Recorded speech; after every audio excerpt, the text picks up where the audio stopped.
Nung maliit ako, palagi sinasabi sa akin ni Mami, pag nagka-anak ka, sasabihin mo tama ako, like yung pagkain ng mabilis, matulog ng tanghali, maligo, mag-toothbrush, yung mga ganun.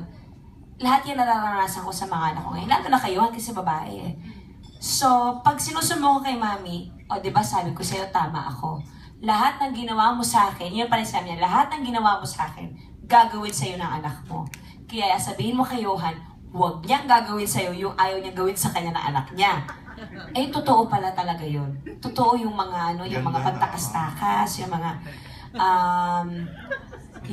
huwag na nga pag-usapan. Kung malalaman niyo kung yung ginawa ko ng bata ako.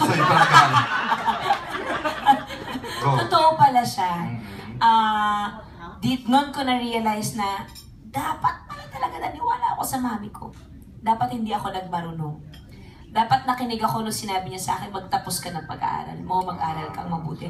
Iyon yung proseso pinagdadaanan ko kay Johan ngayon. Kasi nandun siya sa, she wants to go with me sa tapings. Basically, she wants to be an actress. Yan dun siya.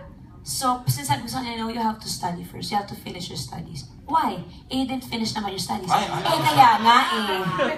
Yun na nga, di ba? Doon na nga, kasi nga, hindi nga eh. Tingnan mo, hirap ako makipag-debate sa'yo. Kasi nga, hindi ko na alam kung saan ako pupunta. Yung mga ganun. It's really hard. It's really, really hard. But, you know, at the end of the day, tatawanan mo na lang siya. Kasi, nangyari na siya. Hindi mo na pwedeng ibalik yung pagkakamaling ginawa mo. All you can do is just face the music and challenge yourself to be a better person for your children.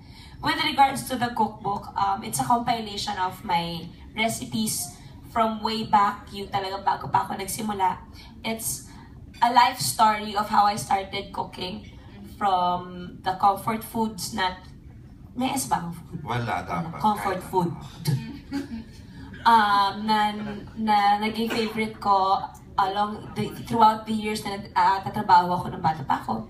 And then from family and friends to entertaining the friends, children's party. I mean, yung journey ko bilang isang personality and bilang isang nanay, nandun siya sa cookbook. So, from hanggang sa pagiging healthy or organic, andun siya lahat sa cookbook. So, it's basically a milestone for me.